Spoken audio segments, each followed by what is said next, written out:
C'est la dernière polémique en date pour Cristiano Ronaldo à Manchester United. Le quintuple Ballon d'Or a quitté le stade lors du dernier match alors que le match n'était pas encore terminé.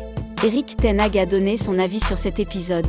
Avec le sujet qui prend d'ampleur, le nouveau entraîneur des Reds, Erik ten Hag, est monté au créneau pour donner son verdict.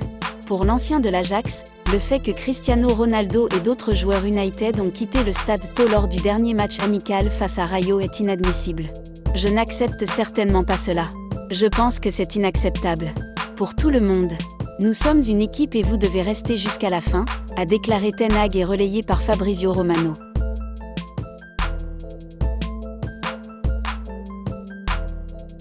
Le Paris Saint-Germain n'a pas fini son mercato, loin de là. Il a même décidé d'activer une piste d'envergure en la personne de Bernardo Silva, ciblé par le FC Barcelone. Un dossier complexe mais Paris est déterminé. Décidément, le FC Barcelone et le PSG sont liés sur ce mercato estival. Il y a bien sûr eu la question de l'avenir à moyen terme de Lionel Messi, que le Barça rêve de voir revenir achever sa carrière au Camp Nou.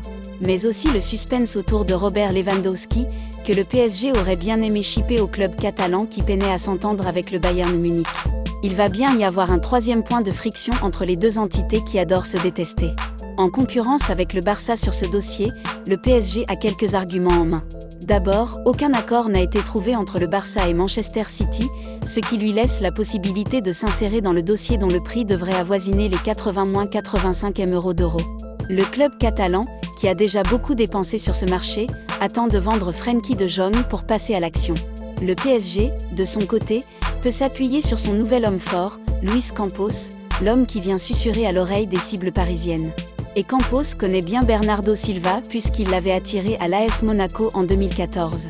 En quête d'éléments techniques capables de renforcer le milieu de terrain, le conseiller football fait de l'international portugais, âgé de 27 ans, sa priorité pour les dernières semaines du mercato. De plus, malgré l'intérêt prononcé du Barça, Bernardo Silva n'est pas contre un retour en Ligue 1, se laissant ainsi plusieurs portes ouvertes.